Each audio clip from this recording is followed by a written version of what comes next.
Big pass Tamil season 9 டே 52ல் பார்த்தீங்கன்னா ரீசெண்டாக வந்த ப்ரோமோவில் என்னென்னா, அதாவது நம்ம பாருவுக்கு யாரோ லவ் லெட்டர் எழுதியிருக்காங்க. ஆனால் அது பாருவுக்குன்ற மாதிரி யாரும் சொல்லலை. ஆனால் அவங்க படித்ததுலேயே தெரிஞ்சது அது பாருவுக்கு. ஊரெல்லாம் சண்டை, நீ இழுக்கும் உரண்டை, நான் போய் விழுந்தேன்னு அண்ணாண்ட அப்படின்ற மாதிரி எழுதியிருக்காங்க. ஸோ கண்டிப்பாக உரண்டை இழுக்கிறதுனா நம்ம பாரு தான். ஸோ விக்ரம் வந்து இதை படிக்கிறாரு, எல்லோரும் என்ஜாய் பண்ணுறாங்க. இது யார் எழுதுந்தா இருக்கும் அப்படின்னும் போது, பாருக்காகவா இல்லை அமித்காகவா இல்லை பிரின்சிபலுக்காகவா அப்படின்ற மாதிரி அதுக்கும் வந்து பாட்டு பாடுறாங்க. இது யாருக்காக திவ்யா இந்த பக்கம் பாட்டு பாடுறாங்க.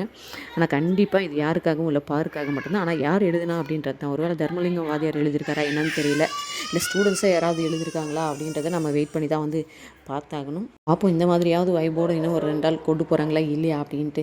ஏன்னா பாரு வந்து அவங்க என்ன தான் சிரிச்சிட்டே இருந்தாலும் அவங்களுடைய விஷயத்தை கொஞ்சம் கக்கிட்டே தான் இருக்காங்க. இது கனிக்கு வந்த லெட்டரா அப்படின்னா கண்டிப்பாக இல்லை, பாருக்காக மட்டும்தான் அப்படின்றது நாம் வந்து தெளிவாக எபிசோடு பார்த்ததுக்கப்புறம் புரிஞ்சுக்கலாம். இந்த மாதிரி அப்டேட்ஸ் நமக்கு வேணும்னா நம்ம சேனலை வந்து சப்ஸ்கிரைப் பண்ணிவிட்டு இந்த வீடியோக்கு லைக் பண்ணுங்கள். தேங்க்யூ.